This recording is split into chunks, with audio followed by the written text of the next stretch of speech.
Salut les ratopotes, comment allez-vous? Aujourd'hui on se retrouve pour la deuxième partie de la vidéo sur les tumeurs.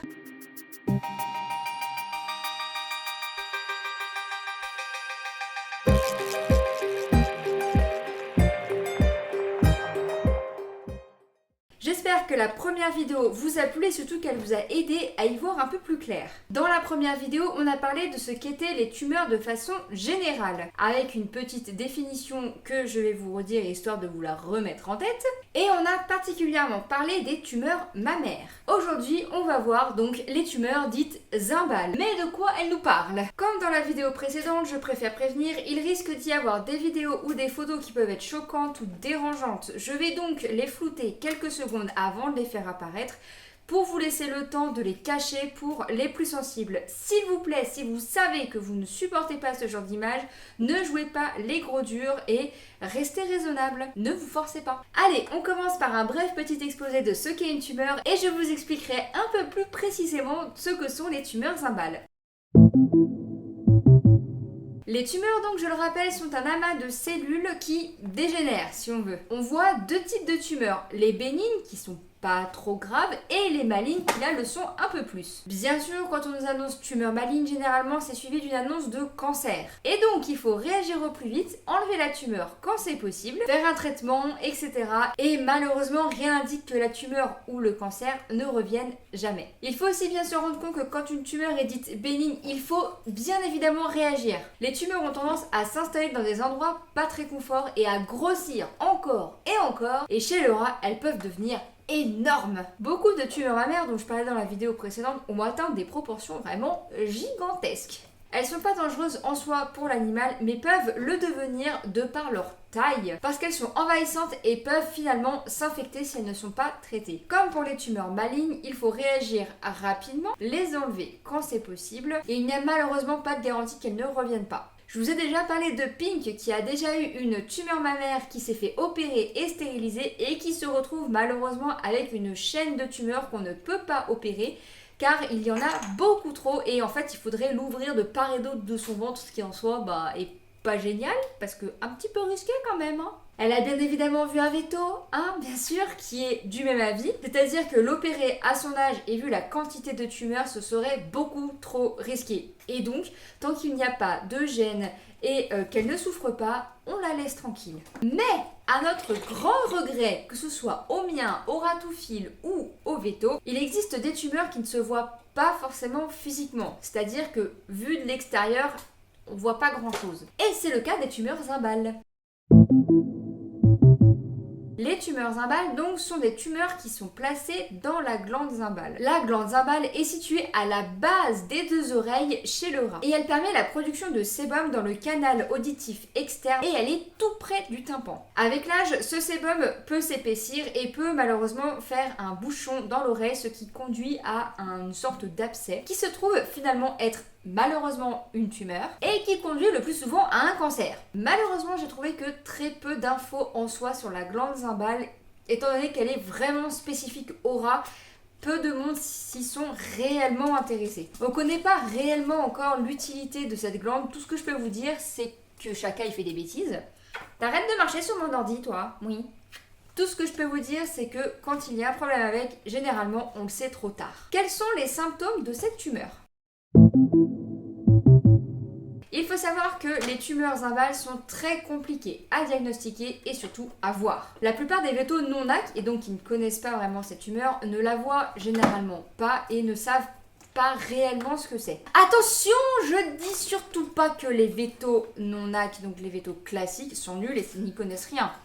Bien au contraire, vu toutes les années d'études, j'espère bien qu'ils connaissent quelque chose quand même. Plusieurs de mes rats ont été et sont encore soignés par des vétos dits classiques. Tout ce que je veux dire, c'est que les vétonacs ont choisi une spécialité, donc les NAC, donc forcément ils ont eu certaines informations un peu plus poussées que les vétérinaires dits classiques. Donc, étant donné qu'elle est spécifique au rat, beaucoup de vétos classiques ne connaissent pas forcément cette pathologie. Dans tous les témoignages que j'ai eus et de par mon expérience personnelle, la plupart des tumeurs zimbales commencent par ce qu'on pourrait penser être un abcès dans l'oreille, ou du moins sur le côté de la tête. Elle peut par exemple être confondue avec un abcès dentaire, comme ce qu'on peut voir ici par exemple. Pour ceux qui ne savent pas, les abcès sont généralement causés par des bactéries qui se développent suite à une blessure ou à une inflammation qui entraîne la formation de pus et de nécrose. Bien sûr, une fois chez le véto, soit il pense à un abcès, et juste cause parce qu'effectivement on dirait un abcès, soit il pense à une tumeur zimbale. Dans le premier cas, il ouvre l'abcès,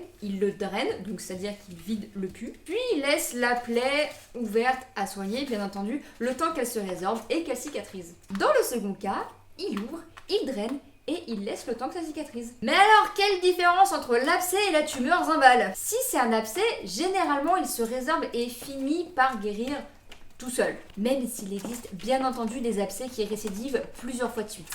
Qu'est-ce que tu fais là, toi? Par contre, dans l'autre cas, la plupart du temps, l'abcès ne se résorbe pas totalement et il revient encore et encore et encore et encore. Jusqu'au moment où on remarque soit du pus, soit du sang qui coule de l'oreille. Et le sang ou le pus dans l'oreille, c'est signe soit d'une otite, soit d'une tumeur zimbale. L'otite se soigne, mais peut entraîner quelques séquelles, comme par exemple la perte d'équilibre, qu'elle soit temporaire ou constante, et généralement une tête penchée de façon constante. Mais les tumeurs zimbales peuvent aussi avoir ce genre de symptômes. Je sens que je vous perds là. En fait, les abcès, c'est une boule sur le côté de la tête ou ailleurs dans le corps, mais là on se focalise sur la tête. Donc c'est une boule sur le côté de la tête avec du pus qu'on draine et il se résorbe mais peut revenir. L'otite, c'est une tête penchée, c'est du pus ou du sang qui coule de l'oreille et il peut y avoir une perte d'équilibre. Et la tumeur zimbale, c'est un petit peu tout ça réuni. Vous comprenez pourquoi le diagnostic est compliqué? Pour diagnostiquer une tumeur zimbale, il faut réunir tout plein d'éléments et généralement on les voit trop tard par rapport à l'avancée de la tumeur. Mais en même temps, on ne peut pas vraiment la déceler plus tôt. Une fois la tumeur installée, malheureusement, tout s'enchaîne très très vite. La tête qui penche, le sang ou le pus dans l'oreille, l'abcès qui ne fait que grossir, la perte de l'appétit, parfois les métastases qui se déplacent dans le cœur et ou les poumons. Pour se rendre compte de la place que prend cette tumeur chez un si petit être, on peut faire par exemple une radio, comme ce qu'on voit ici. Où on peut voir que la tumeur prend une grande partie de la tête, du visage, du rat, ce qui au final n'est pas du tout confort. Leur fin de vie, donc généralement trop tôt, n'est pas forcément très agréable. Cette tumeur est vraiment envahissante et peut arriver à des âges où on ne s'y attend pas. Cette tumeur arrive à des moments de vie un peu aléatoires. J'ai eu des témoignages où des rats étaient atteints de cette tumeur à environ 1 an et demi, et d'autres un peu plus tard, aux alentours de 2 ans et demi. Donc ça fait quand même un bon écart. C'est triste de se dire que de jeunes rats avec encore de longs mois devant eux se retrouvent avec cette tumeur et donc que leur vie soit énormément écourtée. Donc je peux pas réellement vous donner d'âge pour ce type de tumeur malheureusement. En termes de traitement, c'est très compliqué. C'est une tumeur qui évolue hyper rapidement et surtout qui est placée à un endroit franchement pas du tout pratique pour faire une opération. Sachant que pour enlever une tumeur, il faut enlever la tumeur, mais il faut aussi enlever pas mal de tissus autour justement pour éviter une récidive. Donc au final, très dangereux et donc très peu de vétos, même d'espèces Nike, ne réalise cette opération. Dans tous les cas, la plupart du temps, la tumeur est bien trop avancée au moment où l'on s'en rend compte et donc trop tard pour l'opération. Les vétos préfèrent donc la laisser et soulager au maximum le rat jusqu'à son départ. Mais oui, parce qu'il y a toujours un mais, j'adore les mais. Sur le principe, l'opération est faisable. Risquée et pas forcément fiable, mais faisable. J'ai eu quelques témoignages sur la question. Pour cette partie-là, j'ai cherché des témoignages un peu partout et je suis tombée sur un forum où j'ai eu 2 témoignages de ratophiles qui datent un petit peu sur justement cette opération. Je vous fais donc un résumé des 2 et je vous mets le lien dans la description pour que vous voyez l'histoire en entier. Donc, le titre de cette partie, c'est opération oui ou non. Parce que oui, il existe une opération potentiellement capable de guérir de la tumeur zimbale. Mais comme je vous le disais dans la partie d'avant, ce traitement est vraiment risqué parce qu'il faut enlever certes la tumeur, mais aussi une bonne partie des tissus qui l'entourent. Ici, j'ai eu le témoignage d'une personne qui a fait opérer son rat de 2 ans. Nous sommes en 2015. Son rat a commencé à avoir un abcès à répétition près de l'oreille et malheureusement, qui ne guérissait absolument pas. Après être allé chez le véto plusieurs fois, ils se sont rendus compte que cet abcès cachait une tumeur zimbale. Ils ont décidé de faire opérer le rat. Ils savaient pertinemment, autant la ratophile que le vétérinaire, que l'opération était très risquée parce qu'il fallait non seulement retirer la tumeur, mais aussi tout le conduit auditif et même carrément l'oreille. Après quelques jours d'hospitalisation, le ratou a pu rentrer chez lui avec un traitement post-op assez lourd, c'est-à-dire des antibiotiques tous les jours et surtout des médocs pour déconnecter son oreille interne et donc éviter les pertes d'équilibre. Le petit chou a donc dû faire pas mal d'allers-retours chez le vétérinaire afin de constater l'évolution de la cicatrisation et faire des contrôles, voir si la tumeur ne revenait pas. Après plusieurs semaines de soins et de visites vétérinaires, le trou de l'opération a fini par se fermer parfaitement. Il y a quand même eu une petite réouverture de la plaie, mais suite aux soins de sa super maman ratoune, le rat a fini par cicatriser et il y a même quelques poils qui ont repoussé dessus. Je ne sais pas du tout quand il est décédé. Mais voilà donc une opération qui s'est très bien passée malgré tous les risques qu'il y avait. Tout le monde dans cette histoire, le rat, l'humaine, le veto, ont été extrêmement courageux et ont fait les choses qu'il fallait. Bien sûr, ça aurait pu moins bien tourner et il y aurait pu avoir quelques complications, comme dans le second témoignage que j'ai trouvé sur le même site. Ce loulou, lui, a 13 mois et cette histoire se passe quelques mois avant le premier témoignage. Ça a commencé par une masse au niveau de l'oreille, suivi par des écoulements de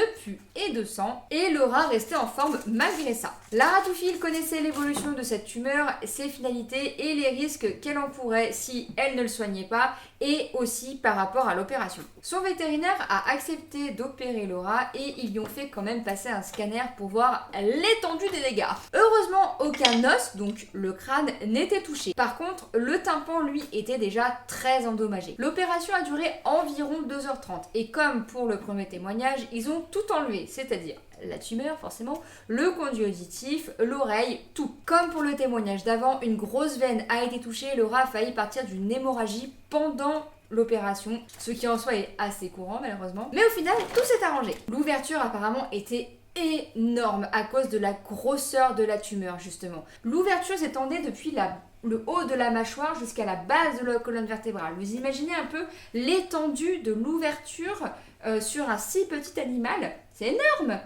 Pendant 3 jours après l'opération, le rat est resté sous oxygène. Après des soins similaires aux témoignages d'avant, c'est-à-dire les antibiotiques, etc., le rat a pu rester 4 mois tranquillou jusqu'à réouverture de la plaie. On ne sait pas pourquoi. On lui a fait quelques soins et la plaie s'est résorbée, tout allait pour le mieux. Là où il y a eu une grosse complication, c'est que à cause de la tumeur et de l'opération, le rat a eu la mâchoire décalée et donc a fait ce qu'on appelle une malocclusion. Et donc elle a dû lui faire couper les dents toutes les semaines à 10 jours jusqu'à la fin de sa vie.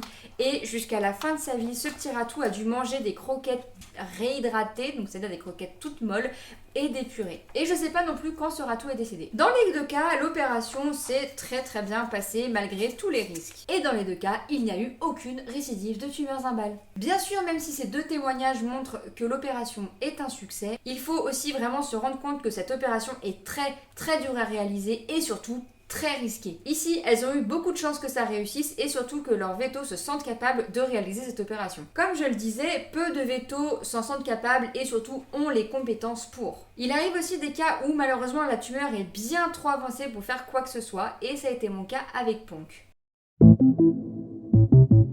Ponk était une rate récupérée lors d'un sauvetage en animalerie et pour ceux qui ont suivi, elle a été récupérée au même moment que Chaka et Pink. Un jour, un dimanche, je remarque une boule près de l'oreille de Ponk. J'en parle à des amis ratophiles et bien entendu le lendemain, je prends rendez-vous pour une consultation. Une fois chez le veto, j'aimais l'hypothèse de la tumeur zimbale, ce qu'il nie. Ça m'étonne qu'à moitié, c'était justement un veto classique. Bon.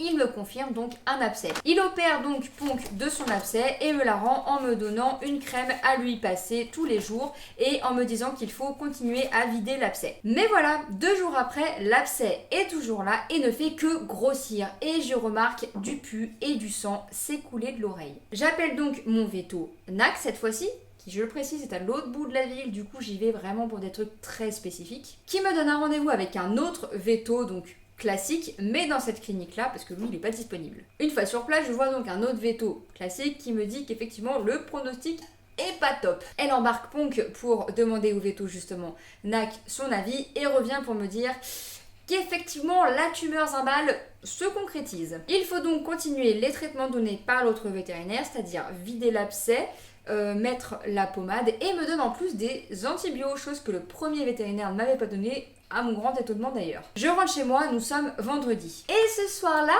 aux alentours de 22h, 23h, Ponk commence à avoir du mal à respirer. Au début, je pense évidemment à une fausse route, donc je l'observe, je suis à côté d'elle bien entendu, en espérant que ça passe. Mais malheureusement, ça ne passe pas. Donc vers 1h du matin, on file à toute berzingue chez le véto de garde. Elle me dit que malheureusement, elle peut pas faire grand chose à part la mettre sous oxy pour le moment.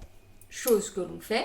Ponk reste donc environ 1 heure sous oxygène et nous, on attend un poil angoissé. On me rend Ponk un peu plus en forme mais toujours avec un diagnostic vital un peu pessimiste. D'après la véto de garde, elle passera pas la nuit. On la ramène à la maison, on l'isole des autres pour qu'elle soit tranquille. Elle est toujours là le samedi, puis le dimanche. Elle respire pas bien, elle mange peu, elle boit peu. Lundi matin, je rappelle mon vétérinaire pour lui dire « S'il vous plaît, là ça va pas du tout !» Et donc il me donne un rendez-vous pour la fin d'après-midi. Une fois sur place, il l'emmène direct sans rien attendre sous oxygène et me dit qu'il doit la garder en observation car là elle a beaucoup de mal à respirer. Il me fait rentrer chez moi et me dit bien évidemment qu'il me tient au courant. Le soir même, à 22h, je reçois un appel, c'est le véto pour me dire que Ponk est partie. Après 30 minutes de réanimation, elle a expiré son dernier souffle. Et c'est fini. Il me dit qu'il a fait des radios et qu'il confirme du coup effectivement la thèse de la tumeur zimbale et il me dit même qu'il ne sait pas du tout comment elle a pu rester aussi longtemps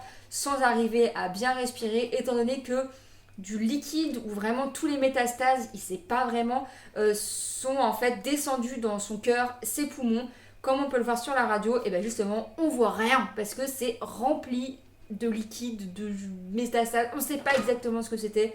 En tout cas, c'est normal qu'elle n'arrivait pas à respirer. Il me rassure aussi en me disant que dans tous les cas, vu l'avancée de la tumeur, il n'aurait rien pu faire d'autre. Vous vous rendez compte ? En une semaine, on passe d'une ratoune pleine de vie, en pleine forme, à rien, à plus rien. J'ai jamais été vraiment très proche de Ponk, elle m'a toujours un peu fui, mais c'est au moment des soins que j'ai pu vraiment en fait me rapprocher d'elle et qu'elle s'est montrée être au final une ratoune plutôt gentille qui se laisse manipuler quand il en a besoin. Tout ça pour dire que la tumeur zimbale évolue vraiment extrêmement rapidement et que généralement une fois le diagnostic posé, il y a de grandes chances que le rat y reste. Parle d'un truc important et triste et toi tu viens m'emmerder. Très peu de rats ont la chance de s'en sortir indemnes comme les 2 témoignages qu'on a eus. Bon allez, on passe au petit résumé. Donc, la tumeur zimbale est une tumeur, donc un amas de cellules qui se trouve dans la glande zimbale. La glande zimbale est spécifique au rat et se trouve très proche des oreilles et donc du conduit auditif. Peu de vétos classiques connaissent cette tumeur et même certains vétonacs sont pas encore très bien informés là-dessus. D'où la difficulté de l'identifier et donc de réagir rapidement. Elle se manifeste par une sorte de gros abcès à la base de l'oreille, puis un écoulement de pus et ou de sang et finit souvent par des métastases un peu partout dans le corps. Elle est hyper compliquée à soigner à cause de sa localisation et surtout de son évolution vraiment très rapide. La plupart du temps, le rat part en 1 à 2 semaines, même s'il existe des cas où le rat a vécu plusieurs mois avec la tumeur. Mais c'est rare. Il existe aussi une opération qui permet d'enlever la tumeur, mais elle est très difficile à réaliser et surtout très risquée pour le rat. Une fois l'opération réussie, les soins post-op sont assez lourds et vraiment conséquents et certains rats peuvent ne pas les supporter. Cette tumeur est une vraie horreur et j'espère vraiment que vous aurez jamais affaire à celle-ci. Voilà, je pense que j'ai tout dit de cette tumeur. J'espère avoir fait le tour, ça a franchement pas été un sujet facile à écrire. Je pensais même ne pas réussir à faire une vidéo assez conséquente sur le sujet. Au final, je m'en suis pas trop mal sortie. J'espère vraiment que cette vidéo vous a plu et que toutes les informations vous auront été utiles. Et surtout que je vous ai pas trop perdu en chemin.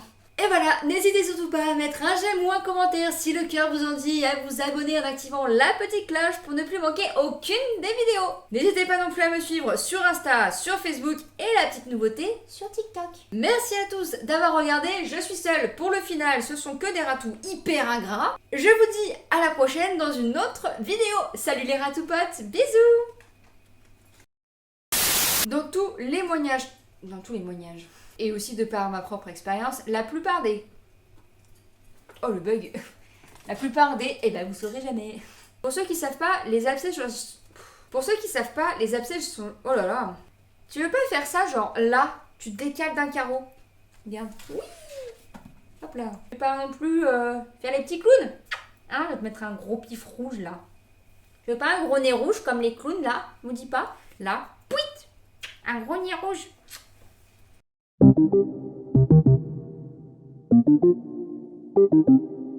Thank you.